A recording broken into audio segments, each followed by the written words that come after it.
Today, we're going to talk about a financial strategy that might be happening right on your own street, maybe even without you realizing it. It's called the private equity roll-up, and it's basically the story of how your favorite local shops can suddenly become part of one big corporate machine. It really all starts with a feeling you might have had in your own neighborhood, a sense that something familiar has changed, even if you can't quite put your finger on exactly what it is. You know that feeling, right?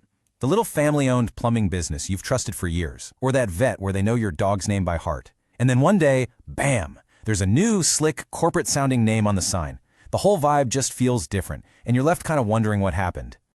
Well, it turns out that change is almost never an accident. It's very often the direct result of a specific financial maneuver, the private equity roll-up. Okay, so what in the world is a roll-up? Let's break down what that actually means. Think about it like this. Imagine a private equity firm wants to build a giant Lego castle. But instead of buying that one super expensive castle set, they go out and buy dozens of small, cheap Lego house sets. They take all those little houses, break them down for parts, and then use all those pieces to build one massive, way more valuable castle. That's the basic idea of a roll-up.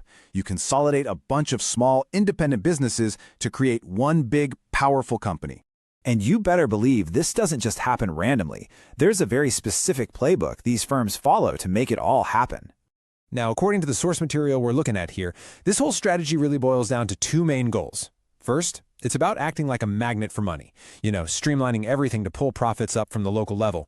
And second, it's about getting rid of the competition by just, buying them all up, so you can corner the market.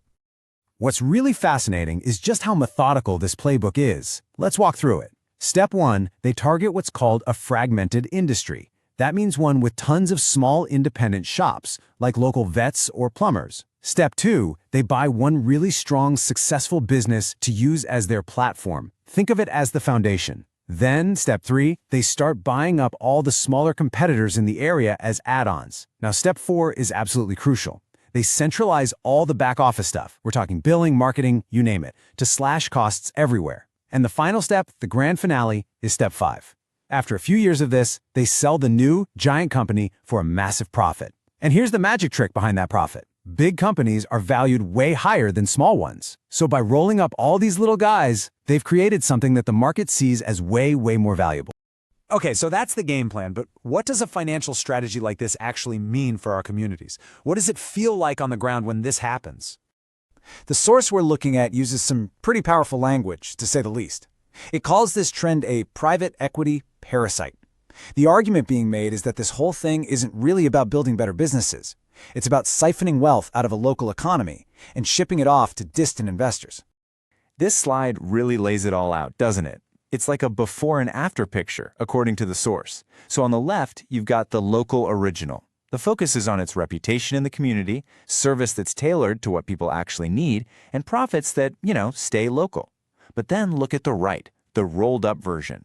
The argument is that the whole focus shifts. Community reputation gets replaced by a focus on centralized profit. Tailored service becomes a standardized one-size-fits-all model. And those local profits, they become wealth that's extracted for faraway investors. So what does all this mean for you, the customer?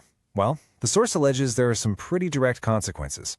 Service quality can take a nosedive, prices for essential stuff can go up because there's less competition, and that money that used to circulate around town is now being pulled out of the community entirely. We've gone over the what and the how, but that all leads to the biggest question of all. Beyond the spreadsheets and the balance sheets, why does any of this actually matter? This is where it gets really personal. We're not just talking about some abstract deals happening on Wall Street. We're talking about the person who fixes your AC when it's 100 degrees out, the vet who takes care of your sick pet, the dentist you've been going to for years. These are the fundamental services that really are the backbone of a community. And just look at the scale of this. It's kind of staggering.